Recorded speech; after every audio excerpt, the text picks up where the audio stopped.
Hello friends, welcome back to my channel ওভিফ্রিয়াস blog. আজকে আমি আমার বর আমরা যাচ্ছি ঘুরতে। আমরা আজকে এখান থেকে ননদের বাড়ি যাব, তারপরে সেখান থেকে আমাদের বাস আছে, আমরা বাসে করে যাব পুরুলিয়া। বিয়ের পর এটা আমাদের ফার্স্ট ঘুরতে যাবো, শর্ট হানিমুন বলতে পারো, একদিনের ট্যুর।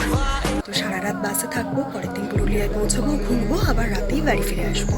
সরস্বতী পুজোর পর ঠাকুর দেখা বাদ দিয়ে আমরা যাচ্ছি পুরুলিয়ায় ঘুরতে। তো যেহেতু রাত্রিবেলা বাস ছাড়বে, তো পুরো ব্লগটা তো শেয়ার করা যাবে না, রাত্রিবেলা ভিডিও তো করতে পারবো না। যতটা সম্ভব আমি তোমাদের সাথে শেয়ার করার চেষ্টা করবো।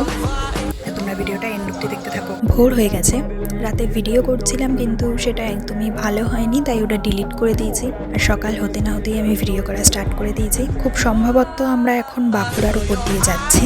এখানকার মাটি দেখো, পুরো লাল মাটির অঞ্চল। এটা শীতকাল বলে বাসের জানলা সব বন্ধ, না হলে পুরো ধুলোয় লাল হয়ে যেতাম আমরা। আমি একদম বাসের জানলার ধারে সিটে বসেছি, তাই ভিডিও করতে আমার খুবই সুবিধা হচ্ছে। কিন্তু এখানে খুব একটা ঠান্ডা নেই। আমাদের ওখানে যেমন প্রচন্ড ঠান্ডা, এখানে কিন্তু তেমন ঠান্ডা নেই। রাতে একটু ঠান্ডা লাগছিল যখন বাস চলছিল, কিন্তু সকাল হতে না হতেই গরম। এটা পুরো যেহেতু পাথুরে এলাকার অঞ্চল, তো পাথরগুলো যখন রোদে দিতে যায় তখন এখানে আরো গরম হয়। মানে যত বেলা বাড়বে তত গরম পড়বে, কিন্তু রাত হলেই আবার আস্তে আস্তে সব ঠান্ডা হয়ে যাবে। তো সুন্দর জায়গা, যে তোমাদের কি বলবো। আমি কিন্তু আসলে বাঁকুড়ারই মেয়ে, আমার আসল বাড়ি বাঁকুড়ায়, তাই এই নেচারটা আমার কাছে একদমই নতুন না। আমাদের বাঁকুড়া আর পুরুলিয়া পাশাপাশি জেলা। আমরা এবার আস্তে আস্তে পুরুলিয়ার দিকে ঢুকবো। ওই দেখো দূরে পাহাড় দেখা যাচ্ছে, পুরো কুয়াশায় ঢাকা। ভিডিওতে অতটা বোঝা যাচ্ছে না, কিন্তু সামনে থেকে যে এত সুন্দর সিনারি, তোমাদের কি বলবো, তোমরা নিজের চোখে না দেখলে বিশ্বাসই করতে পারবে না যে কত সুন্দর দেখাচ্ছিল। পুরো পাহাড়টা কুয়াশায় ঢাকা ছিল, মনে হচ্ছে যেন আমরা দার্জিলিং এ চলে এসেছি, আর মেঘের মধ্যে দিয়ে দেখছি কাঞ্চনজঙ্ঘা। দুই ধারে জঙ্গল আর মাঝখানে রাস্তা, আর ভোরবেলা রাস্তা একদম ফাঁকা। সে যে কি অদ্ভুত ফিলিংস আসছিল। এত সুন্দর পরিবেশ গ্রামের দিকে, মাটির বাড়ি আর লাল ধুলো। এখানে দোতলা তিনতলা বাড়িগুলোও সব মাটির হয়। আমাদের নিজেদের যে বাড়ি আছে বাঁকুড়া জেলায়, সেই বাড়িটাও কিন্তু মাটির, কিন্তু দোতলা। এরপর বাস স্ট্যান্ডে বাস রেখে খাওয়া দাওয়া করে ফ্রেশ হয়ে চেঞ্জ করে নিয়ে আমরা বেরোলাম সাইট সিন করতে। এই যে এই হোমস্টেটাতে আমরা ফ্রেশ হতে গিয়েছিলাম।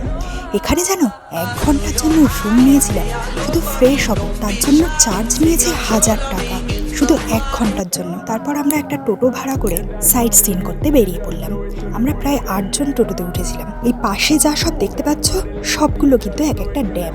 এত সুন্দর দেখতে লাগছিল চারপাশটা। পাহাড়ে গাড়ি করেই উঠতে হতো, গোল গোল করে ঘুরে টোটো উঠছে পাহাড়ের ওপর, কিন্তু বোঝাই যাচ্ছে না যে আমরা পাহাড়ের ওপর উঠছি।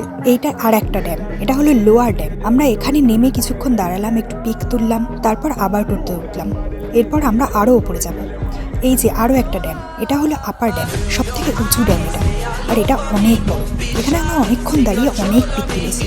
এই জায়গাটার ভিউ জাস্ট অসাধারণ। এখন আমরা যাচ্ছি আদিবাসীদের গ্রাম দিয়ে। পাশে যে বাড়িগুলো দেখছো, সব আদিবাসীদের বাড়ি।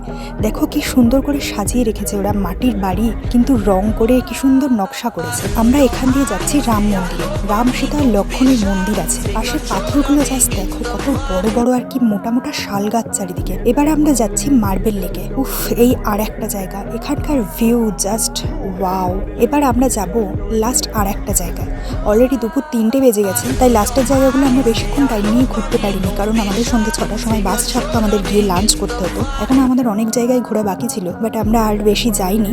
আমরা এরপরে লাস্ট আর একটাই জায়গায় গেছি, একটা ঝর্ণা। 342টা সিঁড়ি ভেঙে তারপর আবার পাথর ভেঙে নামতে হয় সেই ঝর্ণাটাতে। নামার সময় তো আমরা খুবই আনন্দ করে নেমেছি, কিন্তু ওঠার সময় জাস্ট জান বেরিয়েই যাচ্ছিল। ঝর্ণার কাছে এসে যে কি সুখ পেলাম, এত শান্তি ফিল হলো সে বলে বোঝানো যাবে না। আর জলটা কি ঠান্ডা, পুরো হাড় কাঁপানো ঠান্ডা জল। এরপর অনেকটা লেট হয়ে যাওয়ার জন্য আমরা বেশিক্ষণ সেখানে থাকতে পারিনি, তাড়াতাড়ি চলে এসেছি। এরপর আমরা তাড়াতাড়ি বাসের কাছে এলাম, তারপরে লাঞ্চ করলাম, তখন প্রায় 4:30 বেজে গেছে। তারপর সন্ধ্যের টিফিন বানানো হলো, কফি আর পকোড়া সবাইকে দিল। তারপর বাস ছাড়লো সন্ধ্যে 7টায়। রাতে আর ভিডিও বানাতে পারিনি, আর এতটাই টায়ার্ড ছিলাম যে বাসে উঠেই ঘুমিয়ে পড়েছি। আর বাড়ি পৌঁছানোর পর ঘুম ভেঙেছে আমাদের, তাই ফেরার কোনো ভিডিও বানানো হয়নি। তো আজ এই পর্যন্তই, পরে আবার দেখা হবে নেক্সট ব্লগে। এরপর আমি আবার কোথাও গেলে তোমাদের সাথে সেটা অবশ্যই শেয়ার করবো। এছাড়া তোমরা আমার রিলস দেখতে থাকো, পাশে থাকো, চ্যানেলটা সাবস্ক্রাইব করে নিও। ভিডিওটা ভালো লাগলে অবশ্যই লাইক করবে, কমেন্ট করবে।